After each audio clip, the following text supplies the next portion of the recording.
Solar installations like these are more and more common in the United Kingdom. Even with the number of grey days that we get, a rig like that can make a huge difference to a household's finances. But what's changed in the economics of solar power is not the efficiency of the technology. Oh no, what is driving this solar gold rush is a force even more powerful than the sun. There it is now.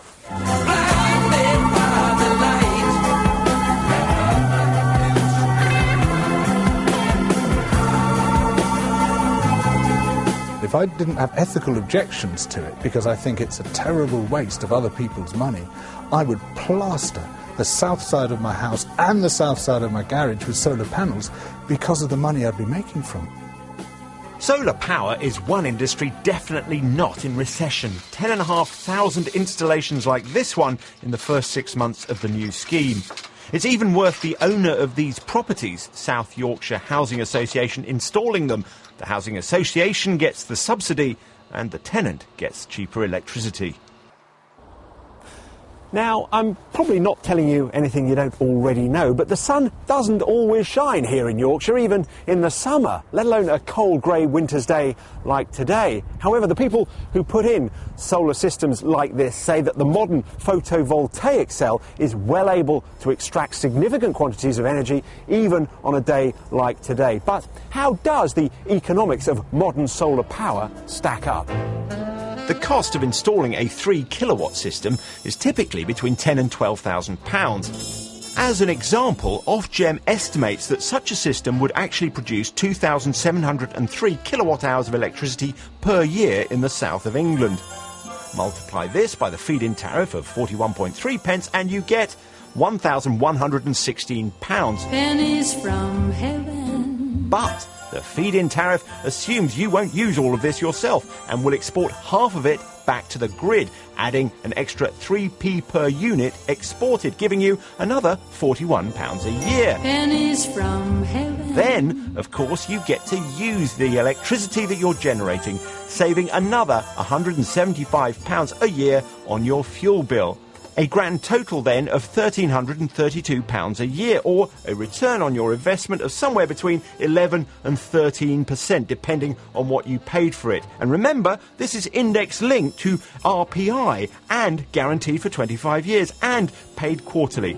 Oh, and did I mention it's tax-free? There was plenty of liquid sunshine on the roof of Solar Century in London, one of the biggest companies currently in the market. They insist the investment in solar will have a huge national payback. What we desperately need in Britain is energy independence. Right now, too much of our energy is down pipelines that end up in places like Russia, and we have to get as much renewable energy into the mix, for both for climate change reasons, but also to be secure in our own energy supplies. And with solar, you can turn an ordinary building into a standalone power plant. But there is a teensy-weensy problem with solar power. Hang on here a second.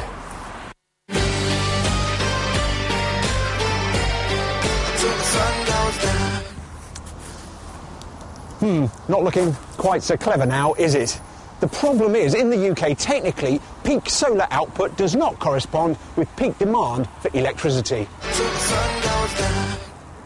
Well, we're simply at too high a latitude. We're in the wrong place. Now, if we were at the same latitude as Israel or Southern California, and we had bright, clear, sunny skies, and we had peak demand when we put all our air conditioning units on in the middle of the summer, it would make sense. Peak demand in the UK is at 5 to 7 on a winter's evening. How much solar power are you going to be producing then? One of the reasons for subsidising solar was so that the UK could become a world leader. But all the panels and other equipment we saw being installed were made in China. UK manufacturers are struggling to compete. The feed-in tariff is also being exploited by big companies, setting up huge installations in fields. The Climate Change Minister supports the feed-in tariff, but says he might have to intervene to stop big commercial projects. I've nothing against those sites per se, but what I really want to make sure is that these feed-in tariffs and the money that is there to support them is spread as widely as possible, and that the consumer really benefits from them. And that the money that is there isn't scooped up by just a small number, relatively speaking, of very large solar installations. So I am looking at that very, very carefully. There could then be a big cloud for the solar industry. Given the number of huge projects currently seeking planning permission, it seems inevitable that the government will have to act, perhaps as early as next week.